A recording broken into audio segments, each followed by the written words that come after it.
ಹಾ, ಲೀಕ್ ಪ್ರಾಬ್ಲಮ್ನ ಸರಿ ಮಾಡ್ಕೊಡ್ತೀನಿ ಚೌಹಾನ್ ಸಾಹೇಬ್ರೆ. ನೀವ್ ಹೇಳೋದ್ ನಂಗೆ ಅರ್ಥ ಆಗುತ್ತೆ. ಈಗ ಅದ್ರ ಬಣ್ಣನೇ ಫೇಡ್ ಆದ್ಮೇಲೆ ಅದನ್ನೇನ್ ಮಾಡಕ್ಕಾಗತ್ತೆ ಹೇಳಿ? ಬರೀ ನಾಳೆವರೆಗೂ ಟೈಮ್ ಕೊಡಿ ನನ್ಗೆ. ಆಮೇಲೆ ಆ ಗ್ರೌಟ್ ಕಿತ್ಕೊಂಡ್ ಬರ್ತಿದ್ಯಲ್ವಾ, ಅದನ್ನು ಸರಿ ಮಾಡ್ಬಿಡ್ತೀನಿ. ಸಾಹೇಬ್ರೆ, ನನ್ ಮಾತ್ ಕೇಳಿ. ಈಗ ಬರೀ 2-3 ತಿಂಗಳಾಗಿದೆ ಅಷ್ಟೇ. ಆದ್ರೆ ನಾನು ಇರೋದ್ರಲ್ಲಿ ಒಳ್ಳೆ ಮಾಲನೇ ಹಾಕಿದ್ದೆ. ಸರಿ, ನೀವ್ ಹೇಳಿದ್ರಲ್ಲ ಆ ಕಲೆ, ನಾನೇ ಅದನ್ನ ತೆಗಿಸ್ತೀನಿ. ನನ್ ಮೇಲೆ ಸ್ವಲ್ಪ ವಿಶ್ವಾಸ ಇಡಿ ಸರ್. ಸರಿ. ನಾಳೆ ಸಿಗ್ತೀನಿ ಸರ್. ನಮಸ್ಕಾರ. ಅಯ್ಯೋ ಯಾದವ್ ಅವ್ರೆ, ಏನಾಯ್ತು? ಎಲ್ಲ ಓಕೆನಾ? ಅಯ್ಯೋ ಶರ್ಮಾ ಅವ್ರೆ, ಏನೂ ಸರಿ ಇಲ್ಲ. ದಿನದಿಂದ ದಿನಕ್ಕೆ ಗ್ರೌಟಿಂಗ್ ಸಮಸ್ಯೆಗಳು ಜಾಸ್ತಿ ಆಗ್ತಾನೆ ಇದೆ. ಯಾಕೆ? ಏನ್ ವಿಷಯ? ಏನಾಯ್ತು ಅಂತ ಹೇಳಿ ನನ್ಗೂ. ಅಯ್ಯೋ ರೀ, ಒಂದ್ ಸಮಸ್ಯೆ ಇದ್ರೆ ಹೇಳ್ತಿದ್ದೆ. ಆದ್ರೆ ನಂದು ಇಡೀ ಗ್ರೌಟಿಂಗ್ ಕೆಲ್ಸನೇ ಹಾಳಾಗ್ ಹೋಗ್ತಿದೆ. ಈಗ ದೇವ್ರೇ ಕಾಪಾಡ್ಬೇಕು. ಅಯ್ಯೋ ಯಾಕ್ ಬೇಜಾರ್ ಮಾಡ್ಕೋತೀರಿ? ಬನ್ನಿ ನನ್ ಜೊತೆ. ಎಲ್ಲಿಗೆ? ಅತುಲ್ ಲಿಮಿಟೆಡ್. ಇನ್ನೆಲ್ಲಿಗೆ? ಇಪಾಕ್ಸಿ ಮತ್ತೆ ಗ್ರೌಟಿಂಗ್ ಸೊಲ್ಯೂಷನ್ಸ್ ಇವ್ರಿಗಿಂತ ಚೆನ್ನಾಗಿ ಇನ್ಯಾರಿಗ್ ಗೊತ್ತಿದೆ? ಈ ತರ ನೋಡಿದ್ರೆ ತುಂಬಾ ಜನ ಇದಾರೆ ಮಾರ್ಕೆಟಲ್ಲಿ. ಆದ್ರೂ ಅತುಲ್ಯ ಯಾಕೆ? ಸರ್, ಇಂಡಿಯಾದಲ್ಲಿ ಅತುಲ್ ಮಾತ್ರನೇ ಇಪಾಕ್ಸಿ ಕೆಮಿಸ್ಟ್ರಿಯಲ್ಲಿ ನಂಬರ್ 1. ಕಳೆದ 6ಕ್ಕಿಂತ ಹೆಚ್ಚು ದಶಕಗಳಿಂದ ಅತುಲ್ ಅವರೇ ಇಪಾಕ್ಸಿ ಮಾರ್ಕೆಟ್ಗೆ ಲೀಡರ್ ಆಗಿದ್ದಾರೆ. ಅದೇನೋ ಹೇಳ್ತಾರಲ್ಲ, ಯಾರ್ ಯಾವ್ ಕೆಲ್ಸ ಮಾಡ್ಬೇಕೋ ಮಾಡಿದ್ರೆ ಚಂದ. ನಡೀರಿ. ಅಯ್ಯೋ ಬನ್ನಿ. ಸರಿ ಶರ್ಮಾ ಅವ್ರೆ, ನೀವ್ ಹೇಳಿದ್ರಲ್ಲ, ಅಲ್ಲೂ ಒಂದ್ಸಲ ನೋಡೇ ಬಿಡೋಣ.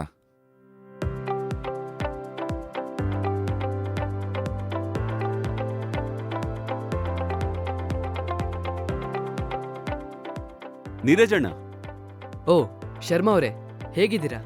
ನಾನ್ ಸೂಪರ್ ಆಗಿದ್ದೀನಿ. ಇವ್ರು ನನ್ನ ಫ್ರೆಂಡ್ ಯಾದವ್ ಅಂತ. ನೀವ್ ಯಾವ ತರ ನನ್ ಸಮಸ್ಯೆ ಬಗೆಹರಿಸಿದ್ರಿ, ಹಾಗೆ ಇವ್ರ ಸಮಸ್ಯೆ ಕೂಡ ಬಗೆಹರಿಸಿ. ಖಂಡಿತ ಮಾಡೋಣ. ಯಾದವ್ ಅವರೇ, ಇವರು ನೀರಜಣ್ಣ, ಲೆಪಾಕ್ಸ್ ಇಪೋಗ್ರೌಟ್ ಎಕ್ಸ್ಪರ್ಟ್. ನಿಮ್ಮ ಎಲ್ಲ ಸಮಸ್ಯೆಗಳಿಗೂ ಪರಿಹಾರನ ಇವ್ರು ಕೊಡ್ತಾರೆ. ನೀರಜಣ್ಣ, ನೀವೇ ಇವ್ರಿಗೆಲ್ಲನೂ ಅರ್ಥ ಮಾಡಿಸಿ. ಸರಿ ಯಾದವ್ ಅವ್ರೆ, ನಾನು ಹೊರಡ್ಲಾ? ಆಗ್ಲಿ ಶರ್ಮಾ ಅವ್ರೆ. ಸರಿ ಹೇಳಿ ಯಾದವ್ ಅವರೇ, ಎಲ್ಲಿ ಸಮಸ್ಯೆ ಆಗ್ತಿದೆ ನಿಮ್ಗೆ ಗ್ರೌಟಿಂಗ್ ಅಲ್ಲಿ? ಸರ್, ನಂದು ಟೈಲಿಂಗ್ ಮತ್ತೆ ಗ್ರೌಟಿಂಗ್ ಕೆಲಸ. ಮಾರ್ಕೆಟಲ್ಲಿ ಸಿಗೋ ಒಳ್ಳೆ ಮಾಲಿಂದ ಕೂಡ ನಂಗೆ ಸಮಸ್ಯೆ ಆಗ್ತಿದೆ. ಸರಿಯಾಗಿ ಮಿಕ್ಸ್ ಆಗಲ್ಲ, ಅಂಟ್ಕೊಳ್ಳಲ್ಲ, ಕ್ಲೀನ್ ಆಗಲ್ಲ, ಬಾಳ್ಕೆ ಬರಲ್ಲ. ಅರ್ಥನೇ ಆಗ್ತಿಲ್ಲ ನನ್ಗೆ ಇದಕ್ಕಿಂತ ಹೆಚ್ಚಾಗಿ ಏನ್ ಮಾಡ್ಬೇಕು, ಯಾವ ಮಟೀರಿಯಲ್ ತಗೋಬೇಕು ಅಂತ. ಅಯ್ಯೋ ಯಾದವ್ ಅವರೇ, ಸಮಾಧಾನ. ನೋಡಿ, ನೀವು ಲ್ಯಾಪಾಕ್ಸ್ನ ಟೆಕ್ನಿಕಲ್ ಲ್ಯಾಬ್ಗೆ ಬಂದಿದ್ದೀರಾ. ನಿಮ್ಮ ಗ್ರೌಟಿಂಗ್ ಸಮಸ್ಯೆ ಬಗೆಹರಿತು ಅಂತಾನೆ ತಿಳ್ಕೊಳ್ಳಿ. ಎಲ್ರು ಇದೇ ಮಾತು ಹೇಳ್ತಾರೆ ಸರ್, ಆದ್ರೆ ಆಗೋದ್ ಮಾತ್ರ. ಹೇಳ್ತಾ ಇರ್ಬೋದು, ಆದ್ರೆ ನಾವು ನಿಮ್ಗೆ ಮಾಡಿ ತೋರಿಸ್ತೀವಿ. ನಿಮ್ ಕಣ್ಣಾರೆ ನೋಡಿದ್ರೆ ನಂಬ್ತೀರಾ ತಾನೆ ನೀವು? ಹೌದು, ಸರಿ. ತೋರ್ಸೋದಾದ್ರೆ ಮೊದಲು ಫಿಲ್ಲರ್ ಮತ್ತೆ ಮಿಕ್ಸಿಂಗ್ ಇಂದಾನೇ ಶುರು ಮಾಡಿ. ಸರಿ ಬನ್ನಿ, ಮೊದಲು ನಿಮ್ಮ ಫಿಲ್ಲರ್ ಮತ್ತೆ ಮಿಕ್ಸಿಂಗ್ ಸಮಸ್ಯೆನ ಬಗೆಹರಿಸೋಣ. ಇದು ಸಾಧಾರಣ ಗ್ರೌಟ್ ಫಿಲ್ಲರ್. ತುಂಬಾ ಧೂಳಿದೆ ಮತ್ತೆ ಮುದ್ದೆಯಾಗಿದೆ. ಮತ್ತೆ ಇದು ಸಾಧಾರಣವಾದ ಇಪಾಕ್ಸಿ ಫಿಲ್ಲರ್. ಇದು ಕೂಡ ಧೂಳು ಮತ್ತೆ ಮುದ್ದೆ ಆಗಿರುತ್ತೆ. ಮತ್ತೆ ಇದು ಲ್ಯಾಪಾಕ್ಸ್ ಇಪೋಗ್ರೌಟ್ ಫಿಲ್ಲರ್. ಇದು ಕ್ವಾರ್ಟ್ಸ್ ಕಾಟೆಡ್ ಮತ್ತೆ ಫ್ರೀ ಫ್ಲೋ ಆಗಿದೆ.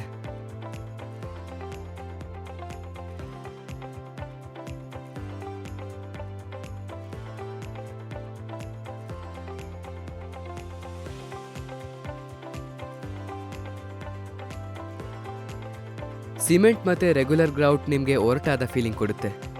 ಆದರೆ ಲ್ಯಾಪಾಕ್ಸ್ ಇಪೋಗ್ರೌಟ್ನ ಫಿಲ್ಲರ್ ಕ್ವಾರ್ಟ್ಸ್ ಕೋಟೆಡ್ ಆಗಿರುತ್ತೆ. ಹಾಗೆ ಇದು ಗ್ರೌಟಿಂಗ್ ಮೆಟೀರಿಯಲ್ಸ್ನ ಸ್ಮೂತ್ ಹಾಗೆ ಫ್ಲೆಕ್ಸಿಬಲ್ ಮಾಡುತ್ತೆ. ಮತ್ತೆ ಯಾದವ್ ಅವರೇ, ಈ ಫ್ಲೆಕ್ಸಿಬಿಲಿಟಿಯಿಂದ ನೀವು ಲ್ಯಾಪಾಕ್ಸ್ ಇಪೋಗ್ರೌಟ್ನ ತುಂಬಾ ಸುಲಭವಾಗಿ ಎಲ್ಲಿ ಬೇಕಾದ್ರೂ ಹಾಕ್ಬೋದು.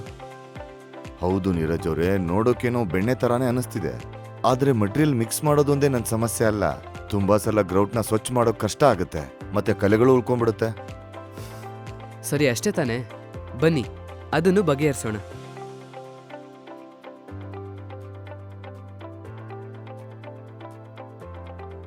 ನೋಡಿ ಯಾದವ್ ಅವರೇ, ಈ 3 ಟೈಲ್ಸ್ನಲ್ಲೂ ಗ್ರೌಟಿಂಗ್ ಮೆಟೀರಿಯಲ್ಸ್ನ ಹಾಕಿದ್ದಾರೆ. ಬನ್ನಿ ಕ್ಲೀನ್ ಮಾಡಿ ನೋಡೋಣ. ನೋಡಿದ್ರ ಮತ್ತೆ?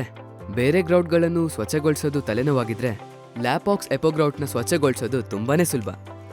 ಲ್ಯಾಪಾಕ್ಸ್ ಎಪೋಗ್ರೌಟ್ ಸ್ಟೇನ್ ಫ್ರೀ ಆಗಿದೆ. ಮತ್ತೆ ಇದು ಬೇರೆ ಇಪೋಗ್ರೌಟ್ ಮೆಟೀರಿಯಲ್ ತರ ಕಲೆ ಉಳಿಸಲ್ಲ, ಹಾಗೆ ಇದ್ರ ಬಣ್ಣ ಆ ಕಡೆ ಈ ಕಡೆ ಹರಡಲ್ಲ.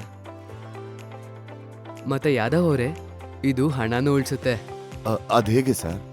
ನೋಡಿ, ಕ್ಲೀನ್ ಮಾಡೋದು ಕಮ್ಮಿ ಆದ್ರೆ ಲೇಬರ್ ಕಮ್ಮಿ ಬೇಕಾಗುತ್ತೆ. 2 ದಿನದ ಕೆಲಸ ಒಂದೇ ದಿನದಲ್ಲಾಗುತ್ತೆ. ಜೊತೆಗೆ ಆಸಿಡ್ ಖರ್ಚು ಕೂಡ ಉಳಿಯುತ್ತೆ. ಆಗ ದುಡ್ಡು ಉಳಿತು ತಾನೆ? ಹೌದು, ನೀವ್ ಹೇಳೋದೇನೋ ಸರಿಯಾಗೇ ಇದೆ. ಹೌದು, ನೀವು ಉಪಯೋಗಿಸ್ತಿದ್ದೀರಲ್ಲ ಗ್ರೌಟಿಂಗ್ ಮೆಟೀರಿಯಲ್, ಅದ್ರ ಫಿನಿಶಿಂಗ್ ಹೇಗಿದೆ? ಗ್ರೌಟ್ ಫಿನಿಶಿಂಗ್ ಅದೇ ಬೇರೆ ಗ್ರೌಟ್ ಇರುತ್ತಲ್ಲ ಹಾಗೆ ಒರ್ಟೊರ್ಟಾಗಿ. ಎಲ್ಲಿ ಸಿಮೆಂಟ್ ಮತ್ತೆ ಬೇರೆ ಗ್ರೌಟಿಂಗ್ ಮೆಟೀರಿಯಲ್ ಫಿನಿಶಿಂಗ್ ಒರಟಾಗಿದ್ರೆ ಅದೇ ಲ್ಯಾಪಾಕ್ಸ್ ಇಪೋಗ್ರೌಟ್ನ ಫಿನಿಶಿಂಗ್ ಹೊಳಪಿನಿಂದ ಕೂಡಿರುತ್ತೆ. Glossy finish. ಹೌದು. ಅಯ್ಯೋ ಪರವಾಗಿಲ್ವೇ, ಇದು ನಿಜವಾಗ್ಲೂ ಒಳ್ಳೆ ಮಾಲು. ಆದ್ರೆ ನೀರಜ್ ಅವ್ರೆ, ನಂದು ಇನ್ನೊಂದು ಸಮಸ್ಯೆ ಇದೆ, ಅದನ್ನ ಬಗೆಹರಿಸಿದ್ರೆ ತುಂಬಾ ಚೆನ್ನಾಗಿರುತ್ತೆ. ಅಯ್ಯೋ ಖಂಡಿತ ಹೇಳಿ. ಈಗಿರೋ ಗ್ರೌಟ್ಗಳು ತುಂಬಾ ಬೇಗ ಒಡೆಯೋದಕ್ಕೆ ಶುರು ಮಾಡ್ತವೆ, ಮತ್ತೆ ಅದೇ ಕ್ಲೈಂಟ್ಗಳ ಬೈಗುಳ ಕೇಳಬೇಕಾಗುತ್ತೆ.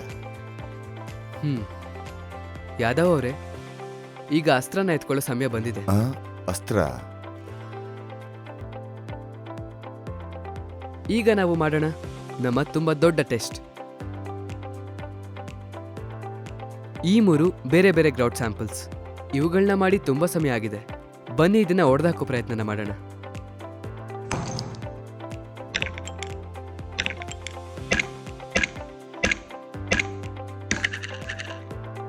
ಸರ್, ಇದು ಗ್ರೌಟ ಅಥವಾ ಕಬ್ನಾನ? ಇದು ನಿಜವಾಗ್ಲೂ ತುಂಬಾ ಗಟ್ಟಿಯಾಗಿದೆ. ಅಯ್ಯೋ ಒಂದ್ ನಿಮಿಷ ಇರಿ. ಈಗ ಇದರ ಅದೇಶನ್ ಅಂದ್ರೆ ಜೊತೆ ಜೋಡಿಸಿರೋದನ್ನು ಟೆಸ್ಟ್ ಮಾಡೋಣ.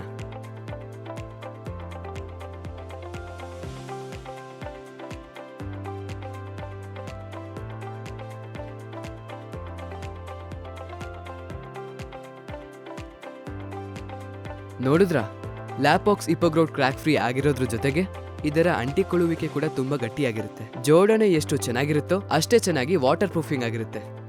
ಸರ್, ಎಂತ ಮಟೀರಿಯಲ್ ತಗೊಂಡ್ಬಂದಿದ್ದೀರಾ? ಎಲ್ಲಿ ಇಟ್ಟಿದ್ರಿ ಇಷ್ಟು ದಿನ ಇದನ್ನ? ಮತ್ತೆ ನಿಮ್ಮ ಮಾಹಿತಿಗೋಸ್ಕರ ಹೇಳ್ತಾ ಇದ್ದೀನಿ, ಲ್ಯಾಪಾಕ್ಸ್ ಇಪೋಗ್ರೌಟ್ ಬರೀ ಮನೆಗಳಿಗಷ್ಟೇ ಅಲ್ಲ, ಜನದಟ್ಟಣೆ ಇರೋ ಪ್ರದೇಶಗಳಿಗೂ ಪರಿಣಾಮಕಾರಿ. ಅಂದ್ರೆ public bathroom, swimming pool, commercial space ಮತ್ತೆ ಹೆವಿ ಡ್ಯೂಟಿ ಇಂಡಸ್ಟ್ರಿಗಳು. ಹಾಗೆ ಈಗ ಇನ್ನೊಂದು ಫೈನಲ್ ಟೆಸ್ಟ್ನ ಮಾಡೋಣವಾ? ನೀರಜ್ ಅವರೇ, ನಾನಂತೂ ಇಪೋಗ್ರೌಟ್ನ ಮೆಚ್ಕೊಂಡ್ಬಿಟ್ಟೆ. ಆದ್ರೆ ನಿಮಗಿನ್ನೂ ತೋರ್ಸೋಕ್ ಉಳಿದಿದೆ ಅಂದ್ರೆ ಬೇಗ ತೋರಿಸ್ಬಿಡಿ. ಸೊ ಈಗ ಮಾಡೋಣ ಆಸಿಡ್ ಟೆಸ್ಟ್.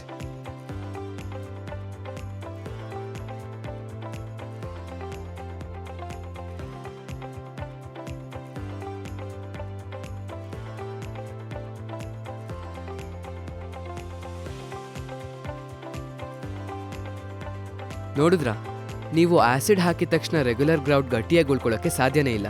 ಆದ್ರೆ ಲ್ಯಾಪಾಕ್ಸ್ ಇಪೋಗ್ರೌಟ್ಗೆ ಏನೂ ಆಗೋದೇ ಇಲ್ಲ, ಮತ್ತೆ ಮುಂಚಿನ ತರಾನೇ ಗಟ್ಟಿಯಾಗಿರುತ್ತೆ. ಶಬಾಷ್! ಲ್ಯಾಪಾಕ್ಸ್ ಇಪೋಗ್ರೌಟ್ ಎಲ್ಲ ವಿಷಯದಲ್ಲೂ ಮೊದಲನೇ ಸ್ಥಾನದಲ್ಲಿ ನಿಲ್ಲುತ್ತೆ. ಇನ್ಮೇಲೆ ಬೇರೆ ಯಾವ್ದನ್ನು ತಗೊಳ್ಳಲ್ಲ. ಇಪೋಗ್ರೌಟ್ ಮೇಲೆ ಪೂರ್ತಿ ವಿಶ್ವಾಸ ಬಂದಿದೆ. ಥ್ಯಾಂಕ್ ಯು ನೀರಜ್ ಅವರೇ. ಹಾ ಚೌಹಾಣ್ ಸಾಹೇಬ್ರೆ, ನಿಮ್ ಸಮಸ್ಯೆಗೆ ಸೊಲ್ಯೂಷನ್ ಸಿಕ್ಕಿದೆ. ಈಗಲೇ ಲ್ಯಾಪಾಕ್ಸ್ ಇಪೋಗ್ರೌಟ್ ತಗೊಂಡ್ಬರ್ತೀನಿ. ಮತ್ತೆ ಇನ್ನು ಯಾಕೆ ಕಾಯ್ತಾ ಇದ್ದೀರಾ? ಗ್ರೌಟಿಂಗ್ ಪ್ರಾಬ್ಲಮ್ಸ್ಗೆ ಹೇಳಿ ಗುಡ್ ಬೈ ವಿತ್ ಲ್ಯಾಪಾಕ್ಸ್ ಇಪೋಗ್ರೌಟ್. ಇದರ 19 ಬಣ್ಣಗಳು 3 ಗ್ಲಿಟರ್ಗಳ ಜೊತೆ ಗ್ರೌಟಿಂಗ್ ಅನ್ನು ಮೊದಲಿಗಿಂತ ಬಲಪಡಿಸಿ ಅದ್ಭುತವಾಗಿಸಿವೆ. ಕೇವಲ ಲ್ಯಾಪಾಕ್ಸ್ ಇಪೋಗ್ರೌಟ್.